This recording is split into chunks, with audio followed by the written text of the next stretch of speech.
Karena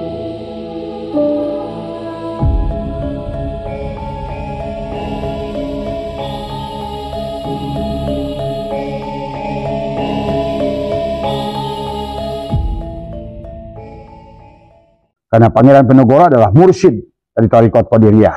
Imam Bonjol adalah mursyid dari Thariqat Sajiliyah. Tetapi Thariqatnya pun adalah oleh Habib Utsman bin Yahya dianggap burur. Adalah Thariqat yang sesat. Karena Thariqat yang benar kata Habib Utsman adalah hanya satu, ia adalah Thariqat Alawiyah. Dari semua. Ini sejalan dengan Habib Lutfi bin Yahya. Pada saat bulan Ramadan kemarin dia berkata, sebarkan Thariqat Alawiyah. Dari semua. Maka kalau menurut saya jabatan Habib Lutfi di Jatman ini harus diselesaikan. Dari semua. Karena dia penunjukan dia sebagai mursyid sedunia seolah-olah adalah juga oleh kelompok-kelompoknya. Maka inilah bahayanya. Bayangkan orang-orang yang dulunya justru menolak thariqat. Sebetulnya kalau menurut saya keberadaan Habib Lutfi di Jatman hanya justru untuk memberangus thariqat-thariqat lain yang selain thariqat Alawiyah. Buktinya pada saat dia berpidato, dia berkata hanya thariqat Alawiyah dan dia instruksikan sebarkan thariqat Alawiyah dari semua. Ini adalah maka saya bilang tadi buat sahabat semua hati-hati dengan Habib-Habib Yaman ini. Jadi jangan lagi lah, sudah sekarang kita kan sudah tahu lah bahwa mereka sudah dibatalkan nasabnya. Tetapi sekarang lebih penting kita pikirkan adalah nasionalisme kita, karena keberadaan mereka dengan adanya FPI, dengan adanya Habib Rizik ini justru kita capek, lelah bangsa ini dari semua ya. Berapa besar anggaran dari pemerintahan kepada polisi maupun tentara hanya gara-gara gerombolan-gerombolan yang tidak bertanggung jawab, yang justru adalah tidak memberikan ketenangan, kedamaian buat bangsa ini dari semua ya. Kemudian akibat daripada fatwa itu juga akhirnya Belanda membuat legiun Mangkunegaran ya, sebuah pasukan yang sangat elit dibikin oleh Belanda ya. Untuk apa mereka? Memburu pejuang perang Padri di Sumatera Barat. Adalah memburu pejuang-pejuang adalah jihad yang ada di Aceh tadi semua. Memburu adalah para ulama-ulama. Sampai ke liang tikus pun mereka buru dan mereka bunuh. Ini adalah dilakukan oleh Legiun Mangkunegaran. Adalah pasukan yang khusus dibuat untuk menghabisi para ulama. Tapi ini adalah akibat instruksi daripada Senok Horgronya kepada Belanda dari fatwa yang dibuat oleh Habib Utsman bin Yahya. Jahat sekali kan? Dari semua ya. Dan kalau Bapak nanti lihat, cari nanti. Banyak sekarang beredar di YouTube tentang video Habib Rizik adalah pertemuan di Madinah, itu hampir mirip dari semua ya. Bagaimana mereka dilarang memberitakan kebaikan orang, kan ini berseberangan dengan hadis ya. Kebaikan itu harus disampaikan. Dan dia menyatakan kalau orang punya kesalahan, kemudian walaupun kecil, viralkan, gedekan. Ini kejahatan yang luar biasa dari semua ya. Kemudian kita juga ngerti tentang banyaknya bukti hubungan antara Utsman dengan Abdul Ghaffar atau Senok Horgronya. Jadi Senok Horgronya ini adalah, nanti saya akan khusus cerita tentang Senok Horgronya kapan-kapan. Dia pernah nikah di Bandung 2 kali, dia pernah nikah dengan orang Garut sampai dia punya anak berapa orang. Nah inilah kita harus kenal dengan sejarah bangsa kita. Karena tadi jangan sampai kayak Miftahul Ahyar bicara tentang mereka, tentang ini tapi nggak ngerti sejarah. Inilah yang disayangkan dari seorang orang tua kita dari Suriah. PBNU dari semua ya. Jadi yang ini ya, jadi orang Arab yang di Nusantara bukan hanya saja dari Hadramaut saat itu, ada dari Maghribi, ada dari banyak negara-negara Arab. Tapi mereka yang menjadi tokoh adalah Wali Songo, adalah mereka berjuang memang untuk agama, walaupun juga mereka melakukan perdagangan. Tetapi orang Yaman ini adalah, walaupun mereka juga ada 4 kelompok nanti, tapi sesungguhnya adalah apa dikatakan oleh Kang Opik ya di topik Assegaf itu tadi, Asekop tadi. Dia berkata bahwa kami datang ke Indonesia untuk mencetak ulama. Ulama mana? Ulama kalian bunuh dulu dari semua. Justru adalah tadi bagaimana kalian mencetak ulama, ilmunya aja nggak ada dari semua. Adalah sebuah kebohongan yang luar biasa dari semua ya.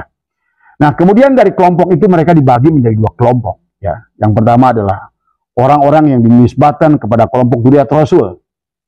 Itulah yang akhirnya nanti adalah menjadi Robito Alawiyah dari semua. Yang kedua lagi adalah orang Yaman juga, tetapi kelompok mereka adalah bukan berkaitan dengan Duriat Rasul adalah orang Yaman yang disebut dengan mereka adalah dengan Al-Irsyad tadi semua. Ini kayak Anies Baswedan itu Al-Irsyad. Kemudian maka yang satu kelompok lagi menjadi Wahabi ya tadi semua, yang satu lagi menjadi kelompok Ba'alwi tadi semua. Di situ ada Reja Basalama, ada Basalama itu ada termasuk juga sahabat saya Kang Jawas tadi semua. Kang Jawas juga itu adalah termasuk Al-Irsyad tadi semua ya. Ya memang dua-duanya melelahkan. Yang satu adalah ribut urusan Amalia, yang satu maka inilah sahabat yang harus dipahami di Indonesia ini. Dan tinggal kita harus tahu siapa dalang di belakang mereka itu tadi semua. Tapi walaupun begitu Al-Irsyad masih mendingan ya. Kita nanti akan tahu tentang Al-Irsyad, bagaimana perseteruan Al-Irsyad dengan Robito Alawiyah tadi semua. Anies Baswedan kemarin waktu nyalonkan gubernur itu Al-Irsyad didukung oleh Ba'alwi dari semua. Tapi sebenarnya mereka itu nggak pernah damai tadi semua ya. Nah inilah ya. Nah, kemudian karena mengaku Duriat ya, kalau Ba'alwi ini mendapatkan tempat yang luar biasa di Indonesia. Apalagi mereka pada saat mendekati ulama dan ulama tahu bahwa mereka itu adalah Duriat. Wah tadi semua itulah memang strategi Belanda yang luar biasa. Mendatangkan mereka dengan nama Duriat Rasul itu dampaknya luar biasa. Dan itu dilakukan ya setelah Belanda tahun 1825-1830 kehilangan kepercayaan daripada kiai-kiai pribumi tadi semua. Nah itulah kenapa mereka menggunakan tokoh-tokoh Yaman dengan atas nama Duriat Rasul untuk kembali menguasai bangsa Indonesia ya tadi ya. Kemudian di dalam kitab Manhajul Istiqomah ini ya, dalam kitab Manhajul Istiqomah ini juga dijelaskan ada 22 praktek bid'ah ya yang tidak boleh dilakukan oleh orang Islam ya. Yang satu diantaranya bid'ahnya adalah melawan pemerintah Hindia Belanda, haram hukumnya pribumi melawan Hindia Belanda. Bayangkan coba. Habib Usman melawan bangsa Indonesia untuk mempertahankan dirinya, membela dirinya, memerdekakan dirinya. Bahkan sebaliknya, Pangeran Diponegoro dianggapnya penjahat. Perjuangan Pangeran Diponegoro, perjuangan Teguh Umar, perjuangan Hasanuddin, perjuangan Sultan Agung dianggap burur. Bahkan torikot mereka pun dianggap burur karena hanya memandang bahwanya torikot Alawiyah lah yang benar. Ya. Jadi kitab Manhajul Istiqomah adalah bukti kejahatan Ba'alwi. Tadi semua ya. Dan aneh sekarang kitabnya masih beredar di mana-mana tadi semua. Padahal kalau Anda buka saja halaman 21 sampai halaman 24, di situ fatwa dijelaskan oleh Habib Usman bin Yahya tentang haramnya ya. Makanya tadi ada 22 praktek bid'ah yang di antara satunya adalah haram melawan pemerintahan Hindia Belanda ya. Nah, karena jasanya itulah kemudian tahun 1898 Habib Usman bin Yahya diangkat tuh. Kata Belanda, hei man, kau berjasa sekarang. Kau telah berhasil dengan geger Cilegon, dengan geger Tambun. Ribuan ulama yang dibunuh. Coba bayangkan.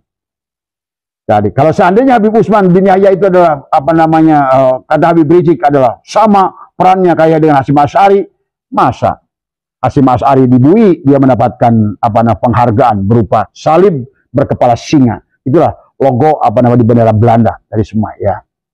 Itulah ya tahun 1998 Habib Usman dengan jasanya menjadi mufti Batavia dengan gaji 100 gulden. 100 gulden itu besar saat itu ya. Setelah itu adalah Usman diminta buat doa khusus. Luar biasa Kang Usman ini, bin Yahya ini. Luar biasa. Tercantum doanya tadi semua. Kemudian beliau di Masjid Pakojan 2 September 1898 ya, ba'da sholat Jumat, Habib Usman berdoa dengan khusyuk mendoakan semoga Ratu Helwina panjang umur, semoga penjajahan di sini semakin lama. Coba. Bangsat enggak itu? Tadi semua ya. Makanya itulah tadi semua kalian harus kenal dengan sejarah. Kalau kalian tidak kenal sejarah, maka kalian akan tetap jadi bangsa-bangsa adalah yang lemah tadi semua ya. Kemudian saat itu pun adalah banyak mulai ragu sebetulnya kepada Habib Usman bin Yahya. Apakah benar dia Duriat? Apakah dia pantas seorang Duriat mengaku Duriat, kemudian mengatakan haram melawan penjajah, sementara yang menjajah itu adalah Belanda, orang kafir? Itu banyak pertanyaan saat itu dari para kiai. Ya, ragu dengan Habib Utsman sebagai seorang Duriat. Jadi saat itu pun sudah mulai sebetulnya, mulai kecawas keciwis bahasanya. Masa katanya, dia katanya Duriat, tapi kok dia seolah mengharamkan untuk melawan orang kafir? Bukankah Al-Quran, bukankah Rasulullah pun berperang? Ya, nah inilah ya. Jadi keraguan yang sudah ada, ya, apakah benar dia itu katanya seorang cucu Nabi adalah, tapi kok dia kelakuannya masa lebih membela bangsa Belanda, padahal dia dilahirkan di Indonesia. Seharusnya kalau dia dilahirkan di Indonesia, kalau dia cinta Indonesia, harusnya dia ikut bersama ulama itu untuk melawan penjajah Belanda saat itu, ya. Nah, di antara muridnya juga sama, yang disebutkan kemarin punya jasa besar adalah untuk kemerdekaan, Habib Ali Kuitang. Ya, dia adalah muridnya. Ya, Habib Ali Kuitang juga begitu dekat dengan Belanda, karena gurunya dekat dengan Belanda. Habib Ali Kuitang pun sama antek Belanda di semua, ya. Makanya yang Bapak pahami lah, ya, tentang pelajari tentang yang makam-makam yang ada di Batavia itu semua, ya. Hanya mereka yang boleh dimakamkan di sana tadi semua atas surat dari POC saat itu, ya. Yang Jakarta saat itu masih bernama Batavia. Jadi kurang lebih sahabat, maka inilah saya mengatakan terima kasih alhamdulillah kepada Allah, ada seorang manusia yang atas dibukakan, dicerahkan oleh Allah, yaitu Kiai Madudin Utsman. Kalau bukan awalnya dari beliau ini, tidak ada orang yang akan membuka masalah ini. Apakah masalah nasab, termasuk juga masalah bagaimana mereka merebut setelah menjajah zaman Belanda, tapi sekarang pun mereka ingin menunjukkan kukunya bahwa seolah mereka lah yang berjasa untuk bangsa ini. Maka makam-makam digantikan, makam pahlawan digantikan. Tetapi sekarang dulu menganggap penjahat kepada Pangeran Penogoro, Habib Utsman. Dulu menganggap penjahat kepada Pangeran Imam Bonjol. Tapi sekarang seolah-olah Imam Bonjol adalah Ba'alwi. Nah ini kan, ini adalah kepimplanan yang tidak jelas dari mereka.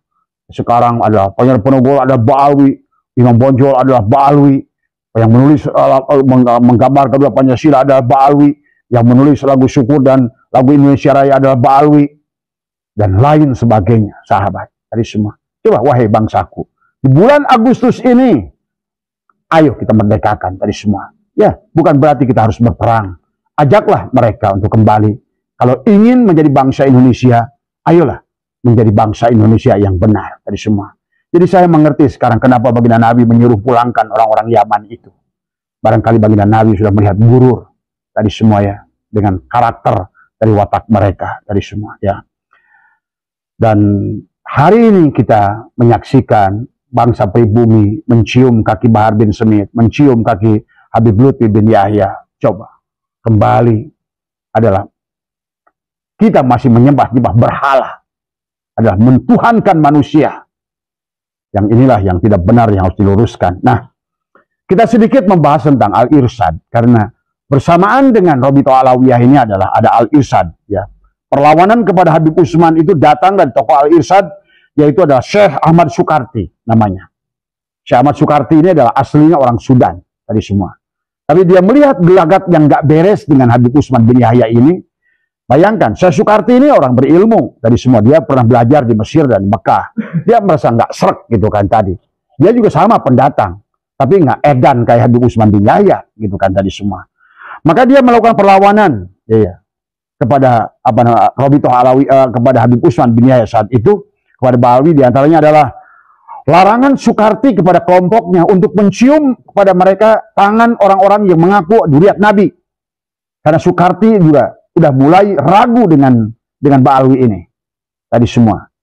Jadi orang Irsyad juga udah ragu. Jadi padahal sama-sama ada yang dari Yaman, ada yang dari Sudan, ada yang dari Maghribi, tadi semua, ya, terutama adalah mereka sudah, dan instruksian oleh Syekh Sukarti, kata dia, jangan lagi cium tangan mereka, gitu kan tadi. Kemudian yang kedua adalah larangan panggilan Habib. Tuh. Jadi larangan panggilan Habib itu oleh Al-Irsyad saat juga dilarang. Bahkan kata dia, nggak ada bedanya panggilan Habib dengan menir kepada Belanda, atau monsieur kepada waktu itu adalah tentara Prancis. Jadi nggak ada bedanya katanya, panggilan Habib itu sebetulnya menir tadi semua. Maka dulu kalau kita lihat nonton film Belanda, God first dog shit, bener. Semua tadi. Ya.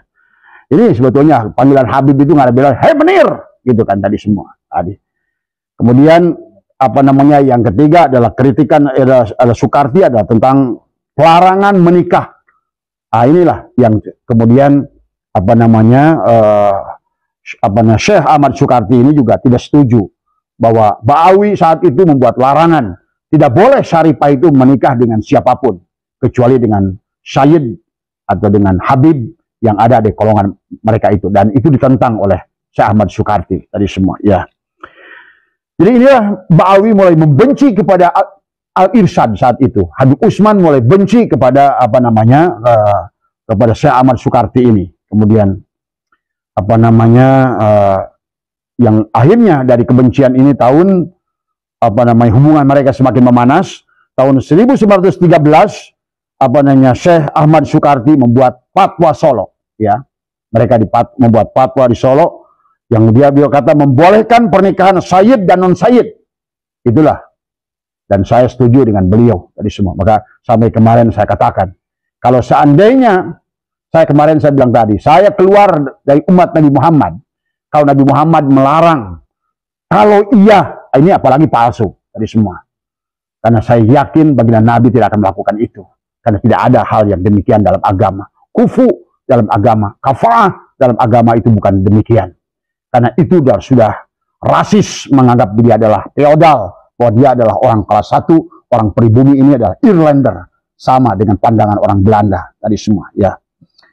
Jadi fatwa Solo itu berawal dari seorang Syarifah saat itu. Jadi fatwa Solo itu sebetulnya datang dari seorang Syarifah yang ingin menikah tetapi tidak diizinkan oleh keluarganya. Dia berhubungan dengan orang Cina saat itu yang beragama Muslim tadi semua. Sehingga dia sudah tinggal serumah tadi semua. Maka itulah saya Soekarti berkata, ya kalau seandainya demikian, wahai kelompok Ba'awi, kelompok Usman bin Yahya, kalau kalian tidak menghendaki Syarifah ini kawin dengan orang lokal itu, maka kata dia, bantulah dia, pisahkan mereka. Tapi ternyata memang, kalau Habib ini kalau diminta bantuan sih nggak ada tadi semua. Kalau minta sumbangan kenceng tadi semua. Padahal dia sendiri yang ngotot tidak boleh kawin Syarifah dengan yang lain. Tapi giliran ada seorang Syarifah yang terlanjur jatuh cinta kepada orang, mereka bahasanya ahwal tadi semua. Bang ahwal, enak aja loh tadi semua. Tadi gedek saya kadang-kadang dengar bahasa ahwal itu tadi semua, karena itu sudah menghina Allah dan menghina Rasulullah tadi semua ya. Nah, ini yang dia dan ternyata Ba'awi ini tidak menolong Syarifah itu, sehingga akhirnya apa namanya daripada jinah ya, Syekh Ahmad Soekarti akhirnya menikahkan apa Syarifah itu ya. Jadi apa namanya dinikahkan oleh Syekh Ahmad Soekarti ya. Jadi ini sekelumit tentang siapa Syekh Ahmad Soekarti ini. Sayangnya Syekh Ahmad Soekarti ini adalah kerja di Ba'awi tadi semua. Maka mereka adalah menjadi kepala sekolah dari salah satu jamiah disebut Jamiat Al-Khairat. Nah, kan sekarang banyak kan Al-Khairat tadi semua. Itu adalah memang ciptaan dari dulu sejak sudah dibentuk zaman Belanda. Al-Khairat itu tadi semua ya. Kemudian akhirnya Soekarti membuat Al-Irsyad. Inilah awal pendirian Al-Irsyad. Karena setelah tidak bisa diikuti lagi apa namanya Usman bin Yahya ini dengan fatwa-fatwanya yang aneh, makanya Syekh Soekarti membuat Al-Irsyad. Tapi pada saat peresmian digerebek, digeruduk, ya gaya Habib Rizik tadi semua. Kayak kemarin di Kerawang. Nah tadi ulah mereka itu begitu. Jadi kalau mereka sendiri ingin bahwa apa yang dilakukannya tidak boleh diganggu. Tapi pada saat orang lain ingin sama. Ingat, undang-undang Indonesia membelakan kita berserikat, berkumpul.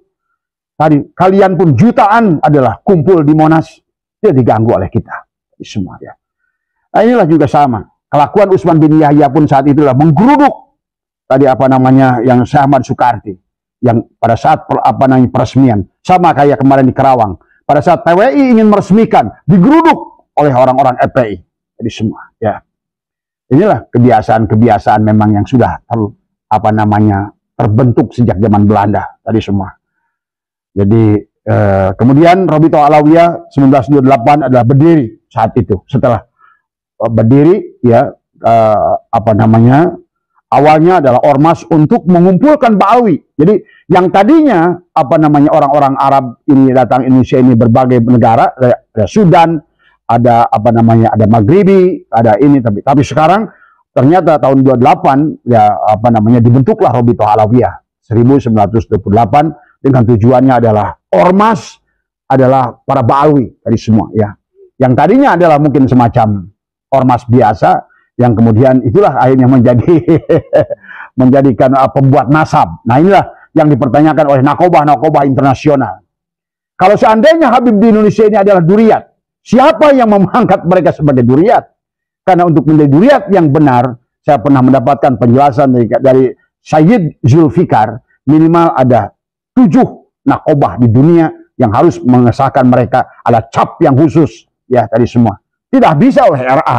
RA itu apa? Dulunya juga ormas dari semua. Maka inilah sebetulnya dari awal pun Rabithah Alawiyah ini sudah sebetulnya sudah keluar daripada tujuannya. Bahkan kebelakangan ke sini malah topik Assegaf dari semua menjual gelar Habib ini dengan lihat di Tempo Kompas ya. Jadi saya nggak fitnah, ini semua udah dibahas di Tempo dari semua. Ada harga murah tadi. Kalau seandainya nama Habibnya itu yang kurang laku ada 5 juta, 10 juta gitu. Kalau udah Assegaf 200 juta gitu kan tadi. Jadi yang mana aja kira-kira dawirnya bisa paling gede? Nah, di situ harganya beda tadi semua. Inilah ya sahabat, coba sadarlah wahai bangsa Indonesia. Kalau kalian pun mukmin benar-benar cinta mereka, kalau satu saat nanti barangkali mereka mau hijrah ke Yaman, ya kalian ngikutlah tadi semua. Tadi kalau saya sih setuju lah, tadi ngikut sajalah tadi semua. Daripada di sini juga merepotkan tadi semua. Sama edannya tadi semua. Kenapa saya repot amat sih gitu kan tadi ya. Ini harus dipahami ya tadi semua. Jadi dan ini yang tadinya adalah dengan berdirinya RAI ini hubungan mereka kaum Ba'alawi adalah makin erat. Mereka selalu bersama tadi semua ya. Dan Ari Irsyad pun memiliki kelompok sendiri tadi semua. Makanya sekarang peninggalannya ada Ari Irsyad tuh kayak Anies Baswedan, Ari Irsyad itu semua. Topik Basalamah, Riza Basalamah. Itu Basalamah itu adalah merupakan ada orang termasuk juga Jawas, Abdul Qadir ya. Itu ada dan banyak tokoh-tokoh lain ya yang merupakan Al Irsyad. Nah, Rabithah Alawiyah selalu menjelekkan Al Irsyad dan menuduh Al Irsyad itu sebagai PKI tadi semua ya. Ini memang cara mereka. Kayak kemarin Habib Rizik. Sehari sebelum kejadian penyerangan itu saya tidak menuduh Habib Rizik, saya tidak menuduh ente gitu kan tadi.